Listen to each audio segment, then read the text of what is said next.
Good morning, everybody. It's Tuesday, but it feels like Monday. We are making things work today.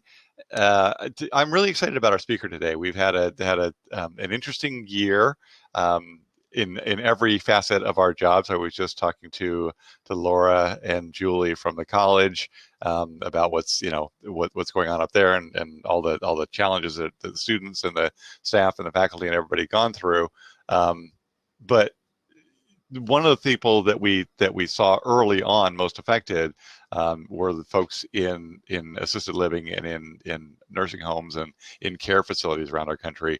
And I don't know that really ever let up for those folks. So we've got Tim Cavett here this morning. He's going to be talking to us about he's from Astor Place up on the hill. You can talk to us a little bit about what we've seen and what he's seen there and what his residents have gone through, and maybe what's changed and maybe what's going to be happening as a result of this for the future. So, Tim, if you are able to just turn your camera and microphone on and join me on stage here.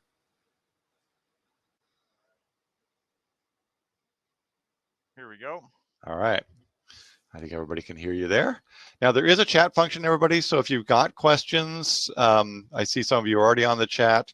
By all means, put them in there, and we'll field those, and then we'll go back to the tables, and you can ask individual questions there as well. So Tim, how you doing this morning? Good. I'm doing really good. Glad to be here. So tell me when did this all start for you? Well, it started around November, I'm guessing. We had a designated team working on infectious control that monitors the situation with any type of disease or anything that's similarly related to COVID. And we had a team out of our support center in Chicago working around the clock, and then they saw it hit in other areas. And so they're watching it in the east, as in, east part of the world, and they just kind of watched it, slowly get closer and closer. And as they said, this is actually going to probably start being something. In the first initial hit, they already had things and protocols already wrote up in place. They were able to roll that program out about end of March. So, having that said, we already had procedures and policies in place for when it actually started getting impacted and when Washington got hit the worst up there. Right. And we started out with phases, and with the phases came the protocols, and with the protocols came the procedures and everything else that we had to do day to day. And starting out with small things as wearing masks in the community, then it went to being away from the residents. You could not wear a mask. Then it went to full mask. Then it went to 24-hour, 3-day cleaning procedures. But the biggest thing is the protocols. With the phases, we had a yellow phase, which that meant that no cases in the surrounding counties. Well, that didn't last very long. Once the North County up in Washington got hit and the Portland area, it just completely changed. We went into an orange phase, and that means that our protocols would change. No visits, everything would be, scheduled timing for residents and families. But the first section was lockdown. The first month and a half, the residents weren't allowed to come out of the room. Oh my. And especially with people in an assisted living community, you have all different types of people. You have people with memory, cognitive, and dementia, Alzheimer's. So they're not really kind of sure what's going on at times. So that's when you have to remind and say, hey, we need to head back to the room. That's when we'll go down and sit with them and try and do what we can to accommodate their needs. And it was difficult for the first month and a half, but the adjustment periods weren't that bad. I ran a full 28 room community last year. I had 8 move-ins, total 100% with a wait list all last year, which was amazing to have.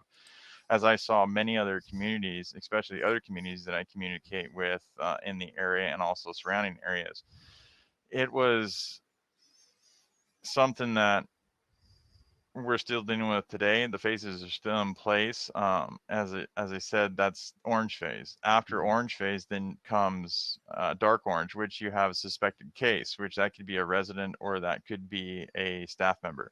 Something small, runny Mhm. nose, cough, sore throat, chest. It's instantly call in. You're off. Go get checked out of the doctor. Get back to us. As of last year, we never had to go into that final phase, which is what was red phase. That means positive case. Mhm. We were the only community in the area last year not to have a positive case. Wow.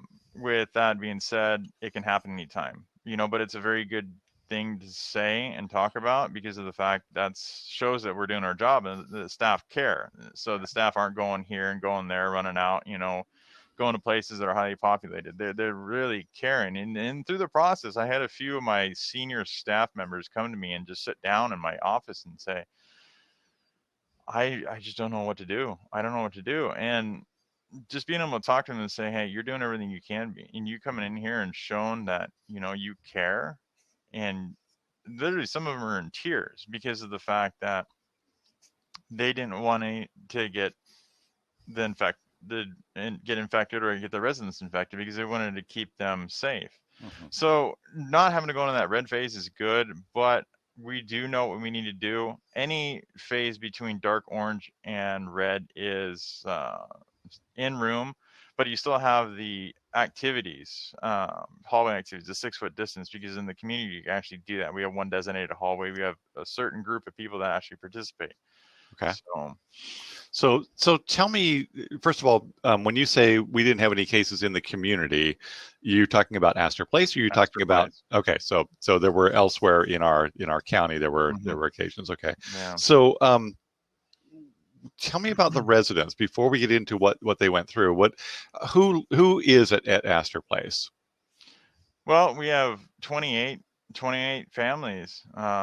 It's just one large family. The residents adjustment, actually being a small community, uh, actually helped out well because you're able to actually maintain a safer environment better because you're small. Right. And the residents, the masks were the most difficult thing, but with how we talked to them and communicated with them, kept them involved. They were never in the dark on anything. Mhm. We always talked to them. We always communicated with them. We always let them know what's going on. Um, just having them aware that this is for their safety made all the difference in the world. And the Right. communication with their families, POAs if needed, or guardians if needed, because many different situations. Right. So, okay, so still, even with the knowledge, even with the involvement, even with the activities, not being able to see their families, not being able to hug grandkids and children and have that contact must really take a toll on residents and their health. Um, how how rough was that? And is it better now? I guess is my real question. It's better because they can do indoor visits, scheduled times. That rolled out few months back, but we have to pay attention to the county numbers. And if they rise above a certain percentage, then we have to say no indoor visits. And we follow the same thing that all the businesses locally here do too. Right. Um, Outside visits have been going on for quite some time. I think March, April, May, June, July, August or September, I think September 22nd, 2020, we rolled out the outdoor visitation program. Okay. Scheduled up to 4 visits per day, only 2 people, 6 foot distance, and so on. And that was allowed people to be able to see their loved one. We Yeah. did have window visits in the beginning time. We had a designated spot set up, but families that came to visit through the window, there was few and far that came, but most of the families didn't want to come see their loved ones. They would communicate with them through video or a phone call. We had phones available for residents. I'd take my phone down and put it on speaker so they could talk to him. But the families here understood that this is for their own protection. That's good. We have a really good core group of residents that the families understand the importance of safety. So we don't have that diversity you see in other communities in other big states where there's anger and fighting and yelling and cussing. We didn't have that, which is good. Right. Yeah. So, So you had support, and the residents did. So Lots now of support. they're able to do more, but they're still obviously quite restricted. What um,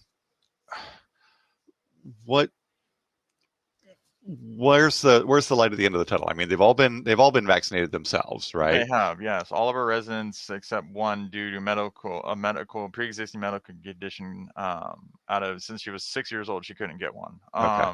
But all the residents got it. Once the state adjusts the policies with um, federal guidelines and Okay. state guidelines, and then down into county guidelines, it'll allow families with inoculation cards to come in. They'll be able to visit in room. They can't wander about the community, but they don't have to wear full PPE, gowns, guards, all that kind of Hmm. stuff, and so on. Still have to wear a mask. They'll still have to try and safe distance as much as possible. Still can't share food, um, and being able to just explain that next step. But we Right. have it in place right now. We just can't open it up. It's opening in other areas in the states. We have 220 communities across the United States, and from Right. Florida, Texas, all the way up to here. And but every community is ran based on the town it's in. It's based off Sure. the town, Yeah. and it just kind of depends. But we're ready to do it on that next step. So So if and when that moment comes, it's not a question of learning what to do. You already know. You just we need to already know. We've throw a already been switch. ahead of it ever Okay. since. So every policy that comes out, we usually have that policy change a month in advance so we can prep and do what we need to do and make that next step. So Okay. Julie asked a question. She said, "Do the residents get tech savvy with FaceTime, Zoom, whatnot? I mean, did they sort of learn that, or are they still sort of in the same place, and you guys were helping to accommodate that?" we help accommodate them 100%. A lot of the residents don't have the technology because they're of the older generation.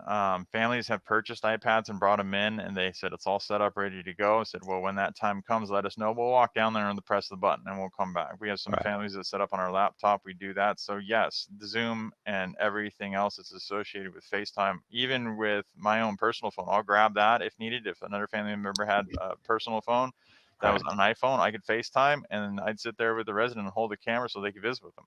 Yeah. Very So, beautiful. Yeah. Any extra mental health measures? Bailey asked this question to help the residents and staff. I mean, clearly this takes an emotional toll as well. So was there anything else you had to or you were able to do for the residents and the staff as far as mental health?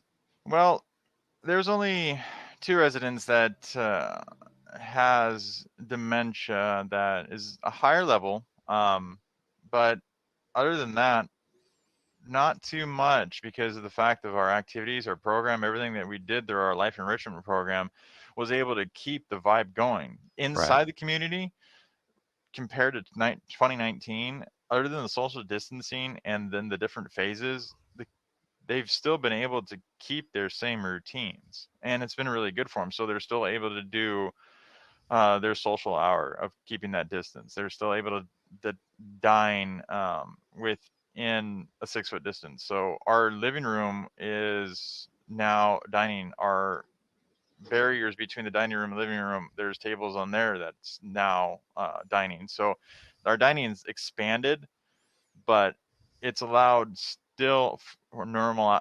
It's all been normal, which is Hmm. nice. Yeah. Cool. Okay.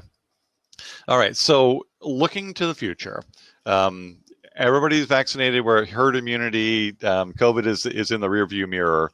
What lessons do you think your community and the institute, the sort of the industry can take from this to prevent infection, whether it's pandemic or whether it's just cold and flu? Well, anytime prior to COVID, when it was cold and flu season, when we were aware of it, any little sickness can spread very fast. Right. So the safety procedures that we had implemented prior to COVID were almost the same. Hmm.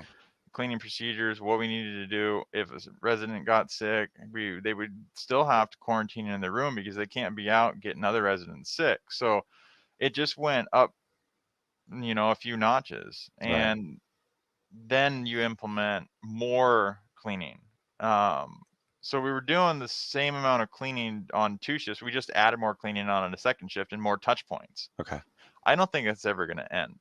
Right. COVID's never going to go away. Looking at what we're going to be dealing with in the future, with boosters and, trying to say, hey, it can happen. This is more or less like the flu now. It really truly is. And we'll just have to keep doing what we're doing and keep those policies and procedures in place. And I don't think those are going to change. I don't think it'll ever come off the table. Those safety procedures and those practices, those phases, all that stuff, I think it'll continue moving forward. It'll still be there. It just won't carry the COVID name necessarily, or it will. I mean, whatever it is, the disease is, yeah, I understand. Yeah. So, okay. So what can people do for the residents? I mean, it might be a little too late here. It might be late in the game anyway, but what do they need? What do they need to hear from the community in order to feel like they're remembered, that they're not disconnected? Well, that's kind of a hard one because they're actually really great. The residents are good. I Yeah. really truly feel that they're good. They have had the support from their families. They've had the support from the county. With the program that rolled out with the sanitizers and the masks and so on in the beginning. That was a Mm-hmm. really wonderful thing to see. At the time, I had to actually turn away things because of the fact that we were already starting to get stuff shipped before the majority of the stuff started. So Mm-hmm. even some of I was able to take some of the stuff that I had and donate that to other places and give that to other people that were in need more than I was, because I mean we had our whole dining room in the beginning before we found places, but everything was full of PPE and all that supplies. I mean, I'm talking, you know, at least, I don't know, $50,000 in PPE in a Yeah. sense throughout Yeah. that, the beginning portion, because that stuff adds up. Medical equipment, as if you guys don't know, it's expensive. Yeah. Yeah, we do. We do indeed. And we're dealing just with the non-medical side of it. I mean, the sanitizer and the surgical masks and gloves and things like that. And yeah, it's enormously expensive. And it's, in your business, it was already part of your supply line. You just had to ramp up the numbers. We So at did. least you had that connection. Good. What else would you like people to know? Well, I'm not sure. I like to take answers or questions, give answers. I mean, I'm Sure. okay with that. I just want everybody to know that we're doing everything we can to keep them safe, because most of the people that have been at Astor Place and are at Astor Place have been a staple. I mean, I have people that have worked at Bumblebee that's still there. I had previously last year, just before the end of it, we had one of our residents that helped found WANA. And Wow. there's people Yeah. there that are staples in the area. Hmm. Napa Swenson, other people that have looked at moving in and still on, the contact list for me that have owned businesses for years here. So, we're just doing what we can to keep everybody safe. Right. So, Got a couple comments here. Lisa Reed says thank you. And Bailey Roberts says that speaks to how well the facility is being run. That has not been a common answer, so thank you. And I agree. That's the population that you're talking about, are precious to our community. They in many cases have really kind of created our community, very and true. to know that they're in good hands and that they're not suffering more than is necessary, when we're all kind of going through this right now. So David Ozer raised his hand, but I don't see his question. David, do you want to put your question in the chat, or hang on a second? David, if you have a question and you want to join us on stage, go ahead and turn on your camera and your mic, and you can join us here. I just wanted to know what the demographics are at Astor Place. I mean, the ages, the gender balance, how long people on average stay there. Are there situations where people go to a more comprehensive type of care? I just want to get some general sense of the. So the general population of the community, on average, the last few residents had moved out due to change in condition. They were with me 5 years, 4 years, and I just had a passing Friday of 6 years. That was at the community. And some of my other ones are coming up on their 2 and 3 year anniversaries at Astor Place. We don't have a high turnover. Astor Place is a community where people have came to stay. So I don't have a high turnover. I never have. 18 when I came into the community, we were a lower occupancy building, but my director at the time and myself coming in, she was an Astoria graduate, I was a Warrenton graduate. I worked for a prior medical company before coming into Astor Place, so I had a lot of connections in the medical world and families. And pretty much after people found out that I was there, my director was there, we started seeing an uprise in people inquiring. And it kind of tended to see that gain in occupancy, and it's kept us steady. I had, like I said in the beginning, I had 8 move outs last year, due to the fact that 4 of those were changing condition. Our uniform disclosure for our care is very, very high. People don't realize that there's a lot of stuff that we can do at the community. That goes into that's a longer conversation. But once you get to the point where people are seeking more memory care, we'll have to assist the families on that next step. So I will call other communities. I'll get right back in contact. So it kind of starts the process all over again.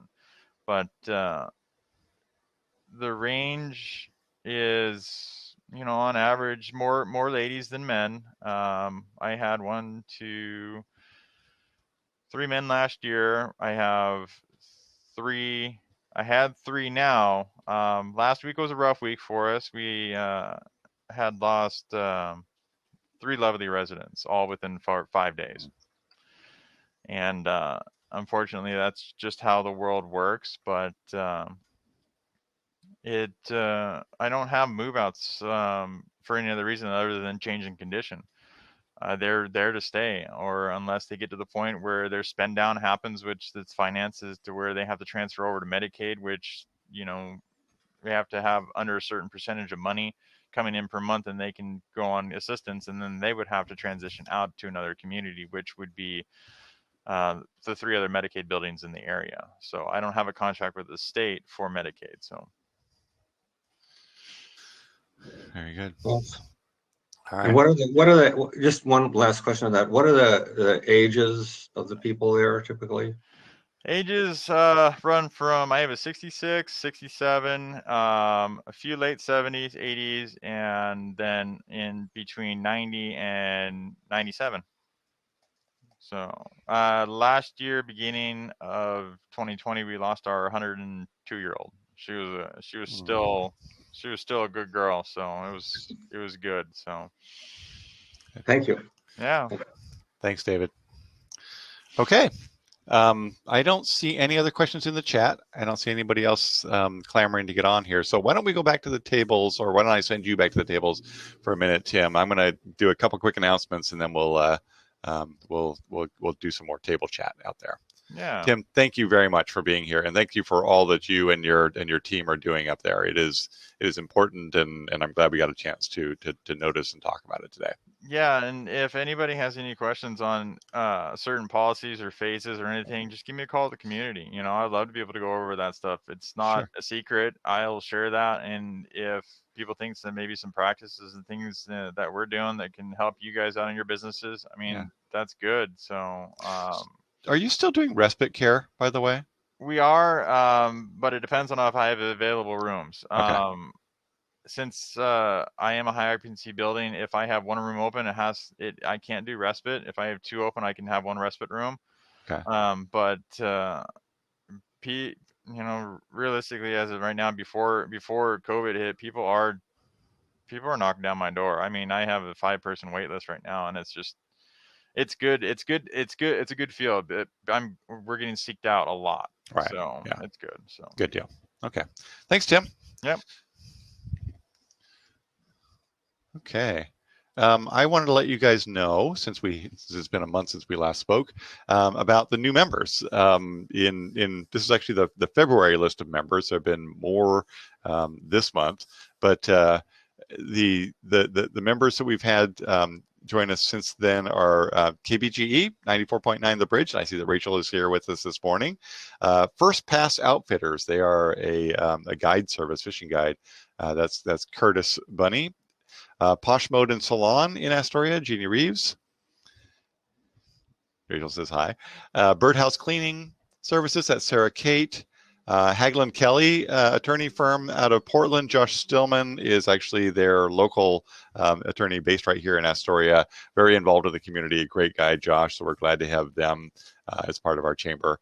Astoria Movie Tours, a brand new company, just getting started and looking forward to the opportunity to have some folks coming to town that they can treat. That's Cody Wilson is doing the Astoria movie tours.